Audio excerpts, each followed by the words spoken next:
माननीय नेता सुहेल देव पाटिल। अपना दल माननीय सबने बुला लिया तो बोल लेने दीजिए। मैं बोलिए। ठीक ठीक जी जी। माननीय अधिष्ठाता महोदय, मैं नेता प्रतिपक्ष और नेता बसपा को बड़ी देरी से सुन रहा था। कल मैं सदन में आया, थोड़ा फीवर हो गया तो मैं चला गया ऑफिस में बैठ के।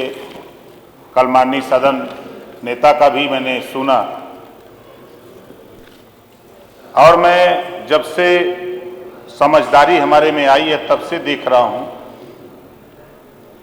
इधर की गोल उधर बैठती है, उधर की गोल इधर बैठती है। सब लोग विकास करते हैं, ऐसा नहीं है। एक आरोप प्रत्यारोप का दौर हम 4 साल से देख रहे हैं और सुन रहे हैं। ये कोई नहीं कह सकता कि कांग्रेस ने विकास नहीं किया, ये कोई नहीं कह सकता कि बसपा ने विकास नहीं किया प्रदेश में, ये कोई नहीं कह सकता कि समाजवादी पार्टी ने नहीं किया, और ये भी कोई नहीं कह सकता कि भारतीय जनता पार्टी ने भी नहीं किया। सब लोग कुछ न कुछ करते आ रहे हैं। ये अनवरत प्रक्रिया है। हम जो बजट है, हम माननीय संसदीय कार्य मंत्री और संयोग से वित्त मंत्री भी हैं, वित्त मंत्री भी हैं, और मैं आपका ध्यान 2017 में आप नहीं थे वित्त मंत्री, तब भी संसदीय कार्य मंत्री थे। मैं फिर दोबारा आपसे कहना चाहता हूं कि बजट को मैंने पढ़ा। मैं संजोग से वो क्या कहते हैं लैपटॉप की आईपैड मैं नहीं खरीद पाया, लेकिन मैंने कंप्यूटर से ये थोड़ा सा निकाल के पढ़ा। 17, 18, 18, 19, 19, 20, 20, 21 बजट की कॉपी को पढ़ा। पढ़ने के बाद मुझे ऐसा महसूस हुआ कि जो लोग इधर से उधर भेजते हैं उनके साथ बराबर धोखा होता आ रहा है। जैसा कि संसदीय कार्य मंत्री जी भी इस बात को स्वीकार किए थे पिछले सत्र में। हमने कहा था कि अति पिछड़े और अति दलित के लोग आपको वोट दिए हैं 43%, तो इन्होंने कहा कि नहीं, ज्यादा लोग दिए। और बजट में मैं देख रहा हूं, और बजट का हाल यह है कि उन 17-18 में जब हम लोग पहला बजट आया तो उस समय जो समाजवादी पार्टी की सरकार उसके पहले रही, तो पिछड़े समाज को छात्रवृत्ति और शुल्क प्रतिपूर्ति के लिए मिला के 1086 करोड़ रुपया दिया, और जबकि पूरी आबादी का अकेले 52% पिछड़ा है। लेकिन इसके साथ अन्याय 19-20 आते आते, चूंकि मैं उधर था, थोड़ा संसदीय कार्य मंत्री जी से भी झगड़ा किया, सदन में भी कुछ लड़ा, सदन का सहयोग मिला, उसको बढ़ा करके मैंने 1610 करोड़ कराया। प्रयास किया, 1610 करोड़ हुआ, लेकिन किन्हीं कारणों से मैं छोड़ दिया, उधर से इधर आ गया। इधर आने के बाद 524 करोड़ बजट घट गया। माननीय संसदीय कार्य मंत्री जरा दिखवा लीजिएगा, 524 करोड़ पिछड़ों का घट गया, जबकि पिछड़ों ने वोट दिया, उधर बैठा दिया। उसका रिजल्ट इनके साथ ये हुआ कि 524 करोड़ कम हो गया। उसके बाद फिर 20-21 का बजट आता है तो 1610 करोड़ से घटाकर 1200 करोड़ हो जाता है। अभी अभी जो बजट आपने प्रस्तुत किया है मान्यवर, मैंने उसको पढ़ा। पढ़ने के बाद मैंने देखा तो मुझे बड़ा कष्ट हुआ कि जिस बात को आप स्वीकार करते हैं कि 43% से ज्यादा लोगों ने वोट देके आपको उधर बैठाया, और उनके साथ इतना बड़ा धोखा। फिर फिर आप 1200 करोड़ रुपए ला दिए। ये क्या साबित होना चाहता है पिछड़े समाज के लोगों के साथ? आपने पिछले सत्र में बजट के ही दौरान आपने कहा था, माननीय अध्यक्ष जी नहीं है, अध्यक्ष जी ने भी इस बात को कहा कि नहीं, संसदीय कार्य मंत्री जी ने स्वीकार कर लिया, सामाजिक न्याय समिति की रिपोर्ट मान्यवर, आपने कहा था कि हम उसको कर रहे हैं, और साल भर के ऊपर हो गया, अभी तक पता नहीं क्या कर रहे हैं। और चुनाव फिर आ जाएगा, उसके बाद होगा कि पहले होगा? सामाजिक न्याय समिति की आस लगाए हुए, चाहे बारी हो, चाहे बंजारा हो, चाहे बिहार हो, चाहे बहेलिया हो, लिंग हो, केवट हो, मल्ला हो, राजभर हो, चौहान हो, तमाम जाति के लोग उम्मीद लगाए थे कि हमारा सामाजिक न्याय समिति की रिपोर्ट बीजेपी की सरकार में लागू हो जाएगा। क्योंकि जब बीजेपी की गवर्नमेंट नहीं बनी थी मान्यवर, तब आप ही की तरफ से ये आरोप लगाया जा रहा था समाजवादी पार्टी के ऊपर और बहुजन समाज पार्टी के ऊपर, ये जातिवाद करते हैं, जातियों को चीन करके ये नौकरियों में रखते हैं। लेकिन आपकी सरकार आई, आप क्या कर रहे हो? आपने कभी इनके विषय में सोचा? जब जब मैं सोचता हूं, आपसे मिलता हूं, कोशिश करता हूं, मिल भी नहीं पाता हूं, लेकिन मैं बार बार आपको याद दिलाता हूं, जब भी सदन में आता हूं तो याद दिलाता हूं, सामाजिक न्याय समिति की रिपोर्ट 30 मई 2018 को राघवेंद्र सिंह, उसके पहले माननीय राजनाथ सिंह जी मुख्यमंत्री थे, उनकी रिपोर्ट है। उसके एवज में दूसरी रिपोर्ट तैयार कराई गई। 30 मई 2018 को राघवेंद्र सिंह के नेतृत्व की रिपोर्ट आ गई। 7, 9, 11 बंटवारे की बात आ गई। लेकिन 30 मई 2018 से मान्यवर आज 2021 हो गई और ठंडे बस्ते में चली गई। अब मुझे नहीं लगता कि ये आप लोग लागू करोगे, खाली वोट लेने के लिए चिल्लाओगे। जब वोट का समय आता तो बड़ा अच्छेदार भाषण, मैं तो क्या कहूं, माननीय नेता सदन ने एक दिन बयान इसी सदन में दिया था, जब मैं साथ में था तो नेता सदन ने कहा था कि मैं इस पे विचार कर रहा हूं और जल्दी इसको लागू करूंगा। अब जल्दी कितना समय होता हम तो नहीं समझ पाते कि कितना जल्दी होता है। माननीय अधिष्ठाता महोदय, आपके माध्यम से हम माननीय संसदीय कार्य मंत्री जी से कहना चाहूंगा, इसका समय बता दीजिए, क्या आप लागू करेंगे कि नहीं करेंगे? हम धोखे में न रहें, समाज धोखे में न रहे, हम उनको बताते रहते कि उम्मीद मत छोड़ो। क्योंकि किसी कवि ने कहा है, हम तो हाँ नहीं सर, हमको याद नहीं आ रहा है, लेकिन जानता हूं वो सर कौन कहता है चलनी में पानी नहीं रुकता? कौन कहता है चलनी में पानी नहीं रुकता? बर्फ जमाए तक आस लगाए बैठे। मैं तब तक पीछा नहीं छोड़ूंगा माननीय संसदीय कार्य मंत्री जी, जब तक आप उधर से इधर नहीं आ जाएंगे। ये जान लीजिएगा, अभी ये साथी लोग कमजोर मत समझिएगा। मैं इस नाते कह रहा हूं, आगाह कर रहा हूं, वो नौबत वही लोग जिनकी संख्या 45% अकेले है उत्तर प्रदेश में, यही लोग आपको उधर बैठाए हैं। इन्हीं लोगों को इधर से उधर करते हैं, उधर से इधर करते हैं। ऐसे लोगों के खिलाफ साजिश हो रही है। इस नाते मान्यवर, मैं गया था, एक बहेलिया का गांव था, 1000 आबादी का, बड़ी चर्चा हमारे मुख्यमंत्री महोदय भी करते हैं, हमारे बीजेपी के मंत्री विधायक सब लोग करते हैं। बड़ा हमने इतना शौचालय बनवाया है, मैं मानता हूं आपने शौचालय बनवाया, आपने आवास बनवाया, लेकिन किसको दिया? जिसको आपने शौचालय बनवा दिया, मान्यवर, आप सर्वदलीय कमेटी बना लो, 5 आदमी 10 आदमी का, एक गांव उत्तर प्रदेश में या 4 गांव चयन कर लो, 90% शौचालय आपने जो बनवाया है उपयोग लायक नहीं है, वो बेकार पड़ा हुआ है। जांच करा लीजिएगा, जांच करा लीजिएगा। और आवास के मामले पर मान्यवर, मैं आपसे डंके की चोट पे कहता हूं, काम किया है आपने, आवास दिया, बसपा ने भी दिया, सपा ने भी दिया, कांग्रेस ने दिया, सब लोगों ने दिया, आपने भी दिया, बनवाया। लेकिन बनवा किसका रहे हो आप लोग? जो 20,000 रुपया देता है गरीब, उसी का आवास बन रहा है मान्यवर।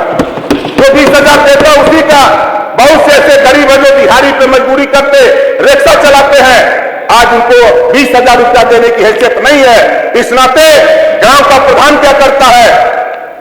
सूची बनाता है, जो पैसा देता है उसका नाम ऊपर, जो नहीं देता उसका नाम नीचे कट जाता है वो बेचारा।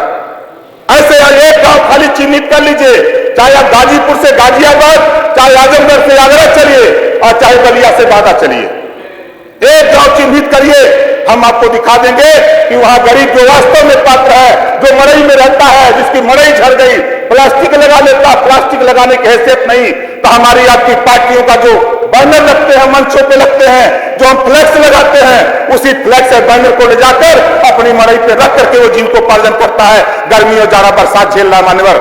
इस नाते आपसे कहना चाहता हूं कि जो आवास आप दे रहे हो, बनवा रहे हो, उसको दे रहे हो जिसके पास मकान है। आवास पे मैं अपने गांव की बात बता दूं, एक एक आदमी आवास लेते लेते बखरी बना लिया, उसको 5-5 आवास मिल गया, बाप के नाम, मां के नाम, बेटे के नाम, उसकी पत्नी के नाम, फिर उसके भाई के नाम, उसकी बखरी हो गई। वहीं बगल में एक आदमी तिरपाल ओढ़ करके बेचारा रह रहा है। इस नाते मान्यवर संसदीय कार्य मंत्री जी, मैं आपका ध्यान फिर बढ़ा रहा हूं, अपनी तरफ आकर्षित कराना चाहता हूं। माननीय अधिष्ठाता महोदय के माध्यम से जनसंख्या बढ़ रही है, जनसंख्या बढ़ रही है और बजट पिछड़ों का घट रहा है। 52% आबादी, लेकिन आप उठा के देखिए, मैं आपसे फिर कहता हूं, मैं 4 साल से देख रहा हूं पिछड़ों के साथ धोखा, चाहे 12,500 शिक्षक भर्ती हुई हो, चाहे 68,000 शिक्षक भर्ती हो, चाहे 69,000 शिक्षक भर्ती हो, आखिर में पिछड़ों के साथ ही धोखा क्यों? क्या वजह है इनके साथ? क्या कमजोरी है? क्या सरकार की मंशा है? क्या नीयत है? आप तय करते हो, आप तय करते हो, स्क्रीनिंग परीक्षा का श्रेणीवार अंक निर्धारित करते हो और सामान्य वर्ग का आप बना देते हो 64%, कि वो 64% पाएगा पास और पिछड़ा 87% पाएगा तो पास, 81% अनुसूचित जाति झंझेती पाएगा तो पास। नहीं, हम तो हिंदी पढ़े हैं, नहीं पढ़ रहा हूं। 14,000 सुरेंद्र भाई, 14,000 69,000 में पिछड़ों का हिस्सा आप लोगों ने लूट लिया है। ये डंके की चोट पर मैं कहता हूं, नहीं नहीं भूलिए, नहीं बहस मत करिए। माननीय अधिष्ठाता महोदय ये बहुत बोलते हैं, उठा के रिजल्ट देख लो, उससे बात करो जो न जानता हो। आप बनाओगे वही बलिया, अगर कहूं तो बुरा लगेगा। बाल की हत्या होती है, अपराधी को बचाने में लग जाते, यही महोदय, यही महोदय, डंके की चोट पे कहता हूं। जो गोली मारता है उसी को बचाने में लग जाते हो और बात करते हो आप ओम प्रकाश राजभर से। मैं भी बलिया कहूं नहीं, बिल्कुल हम यादव की बात नहीं।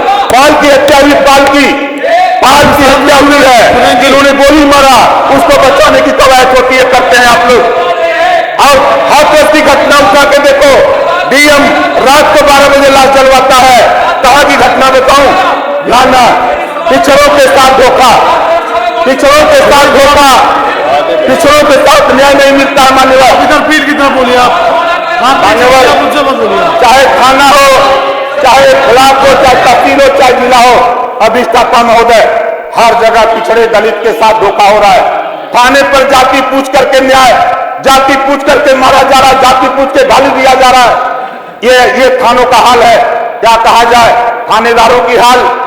1700 थाने हैं, सबका साथ सबका विकास की बात होती है। 1700 थाने में 52% आबादी पिछड़ों की है, पिछड़ों को हिस्सेदारी नहीं। 75 जिले हैं, उनको हिस्सेदारी नहीं। जब हिस्सेदारी की बात करिए तो बुरा लगता है, तब बुरा लगता है कि ओम प्रकाश राजभर हिस्सेदारी की बात क्यों करता है। हमारी बात अगर नहीं सुनी जाएगी, हमारा हिस्सा नहीं मिलेगा, हम यहां क्यों आए हैं? हम हिस्सेदारी क्षेत्र की जो समस्या है, जो हमारी हिस्सेदारी नहीं मिल रही, उसको लड़ने के लिए यहां आए हैं। इस नाते मान्यवर मैं आपसे कहना चाहता हूं, ये धोखा धोखे पे धोखा होता जा रहा है पिछड़ों के साथ। इस नाते सदन में बैठे हुए लोगों से भी कहूंगा कि देखो भाई, इस धोखे के प्रति अगर आप लोग नहीं साथ दोगे पिछड़ों का, तो कल ये पिछड़ा फिर विचार करेगा आपके विषय में और बढ़िया से विचार करेगा। आज साथी अभी हमारे बसपा नेता वर्मा जी बोल रहे थे, मुझे बहुत अच्छा लगा इनकी बात। इन्होंने कहा कि लॉकडाउन में सारी व्यवस्था बंद थी, स्कूल भी बंद थे, लेकिन फीस ली जा रही है। वाह भाई वाह, बारे सरकार, अरे जो मजबूत है उससे फीस ले लो, लेकिन जो गरीब कमजोर है कम से कम उनको तो बरस दो, बकस दो आप भैया। लेकिन नहीं, आज आप पा रहे हो तनख्वाह 1 लाख इस नाते आपको चिंता नहीं, लेकिन उससे पूछो जो शाम को खाली रोटी जुटाता है, अपने बच्चे को प्राइवेट में पढ़ाने भेजता है, उससे पूछेगा तब आपको दर्द मालूम होगा विधायक जी। आप इस नाते मान्यवर सुनिए, आप केवल इधर सुनाइए। नहीं मान्यवर, चूंकि हमारी बतिया थोड़ी कड़वी लगती है लोगों को, इस नाते कड़वी लगती है कि सच कहता हूं। आप केवल हमको सुनाइए बस। इस नाते हमारे समाजवादी पार्टी नेता प्रतिपक्ष बड़ी भिड़ान होती है संसदीय कार्य मंत्री से, कभी कभी मुख्यमंत्री से। एक विश्वकर्मा श्रम सम्मान योजना आपने पढ़ा, रुपया बकाया है। अरे कम से कम आपने नहीं कुछ किया तो, जैसा कि हमारे नेता प्रतिपक्ष ने कहा कि दूध का कारोबार यादव करता है, तो यादव सम्मान योजना भी एक बना दिए होते कम से कम दूधे के नाम पर, उनको भी तो कुछ देते। अरे हम लोगों तो कोई कन्वे नहीं है, चाहे भर हो, चाहे बंजारा हो, चाहे बारी हो, चाहे बिहार हो, चाहे रजवार हो, इनके कोनो कन्वे नहीं, तो इनको कौन श्रम सम्मान योजना आप दोगे? इनके लिए तो कुछ है ही नहीं है। इनके अधिकार के शिक्षा की बात करने के लिए मैं तो फिर कह रहा हूं कि 1 से 8 तक आपने बजट के माध्यम से आपने जो प्रावधान दिया हम उसका स्वागत करते हैं। 1 से 8 तक आपने फ्री पढ़ाने की बात उन गरीबों गरीब बच्चों के लिए किया है, हम उसका स्वागत करते हैं। लेकिन जिस तरह इस सदन के अंदर हम कुर्सी पर बैठते हैं, सामने मेज लगा हुआ है, उसी तरह प्राइमरी स्कूल में भी कुर्सी और मेज की व्यवस्था होनी चाहिए। और व्यवस्था स्नातकोत्तर तक हर जाति के गरीब के बेटा बेटी को स्नातकोत्तर तक फ्री में पढ़ाने का कानून पास भी होना चाहिए। हम सरकार से आपके माध्यम से मांग करना चाहता हूं कि आप मांग और समान शिक्षा जो पाठ्यक्रम प्राइवेट स्कूल में है वही पाठ्यक्रम सरकारी स्कूल में भी लागू करिए। इस नाते कि मेरे घर का मेरा बेटा, मेरे भाई का बेटा जब गया एग्जाम देने, वो प्राइवेट सरकारी स्कूल में पढ़ा हुआ है, और जब प्राइवेट में पढ़ा और प्राइवेट में पढ़ने वाला बच्चा कैसे कंप्यूटर और सरकारी स्कूल में पढ़ने वाला बच्चा प्राइमरी में कैसे कबूतर, दोनों में कैसे पेपर एक एग्जाम जब नौकरी के लिए गया था पेपर 1 आया, इस नाते वो बेचारा फेल होकर आया तो कहा कि नेताजी आप जाते हो सदन में तो कुछ बोलते नहीं हो। हमने कहा घबराओ नहीं, मैं जाऊंगा तो कहूंगा कि भाई जब पेपर 1 आता है तो समान शिक्षा करो, ताकि सरकारी में भी पढ़ने वाला प्राइवेट में भी पढ़ने वाला वो जाए तो वहां लड़ करके वो परीक्षा दे करके वो पास हो, अगर उस योग्य है तो उसको वहां तक पहुंचाया जाए। तो मेरा प्रयास है कि स्नातकोत्तर तक मुफ्त अनिवार्य शिक्षा की बात हम माननीय संसदीय कार्य मंत्री से कहूंगा कि जो बजट अभी मैं सुन रहा था, नेता प्रतिपक्ष कह रहे थे कि बजट खर्च नहीं हो पा रहा है, और हमारे योगी जी तो महात्मा है भाई, साधु आदमी है, इनका का ध्यान खाली मंदिर के चक्कर में है। धर्म पे जितना रुपया लगा रहे हैं, मैं तो कहता हूं थोड़ा कम करो। माननीय मुख्यमंत्री जी पैसा थोड़ा शिक्षा पे खर्चा कराओ, ताकि गरीबों के भी बच्चों को न्याय मिल सके, ताकि वो भी शिक्षित हो सके। आज उठा के गांव में आप जाके देखिए, जहां से आते हैं बलिया की धरती पर सबसे ज्यादा शिक्षा अगर है तो बैरिया बाबा बांसडी के इलाके में गरीबों में सबसे ज्यादा शिक्षा है, जहां से बहुत हंस रहे हैं नेताजी, हमारे बहुत बोल रहे हैं नेताजी, लेकिन उनके ऊपर ध्यान नहीं है कि वो इस तरह के हैं, तो उनके विषय में हम सोचें। हम भी बलिया में रहते, इस नाते मुझे जानकारी है, मैं भी वहां घूमता हूं। इस नाते मान्यवर आपसे कहना चाहता हूं कि जो ये व्यवस्था है, इस व्यवस्था में अब संक्षेप करें मान्यवर जी, संक्षेप कर लें। आपका आदेश हो तो हम बैठ जाएंगे, हम जबरी नहीं बोलते। आप बैठिए, आप पहले उनको जान दीजिए, संक्षेप कर ले, नाम किसी का नहीं लिया। फिर नहीं, मुझे बहुत ज्ञान है, आप जानकारी रखो। बहस करना तो विवेक पे बैठ के बहस कर लो, निया ना करो। नहीं, बाल की हत्या होती है, बाल की हत्या होती है, पूरी सरकार बचाती है उसको, अपराधी को। मैं कहता हूँ माननीय अधिष्ठाता महोदय, मैं डंके की चोट पे कहता हूँ, बाल की हत्या होती है, अपराधी को बचाने का काम होता है, पूरी सरकार करती है। बोलिए, संक्षेप कर ले। मारा गया उसके खिलाफ भी FIR होता है, क्या बात करते हैं? नहीं, खाई मारिए। अरे ठोको नीति थी आप लोगों की है, जो जिसके ऊपर 151 उसको जो है आप काउंटर करते हो। अधिकार मंत्री जी, आपने स्वयं पीठ से निर्देशित दिया 15 मिनट जी, माननीय सदस्य को 20 मिनट हो गए बोलते हुए। जी, मैं इसीलिए मैंने कहा कि संक्षेप कर दें। माननीय अधिष्ठाता महोदय, हम आपके माध्यम से संसदीय कार्य मंत्री से कहूंगा कि मेरा अगर समय समाप्त हो मैं अपनी बात को समाप्त करता हूं।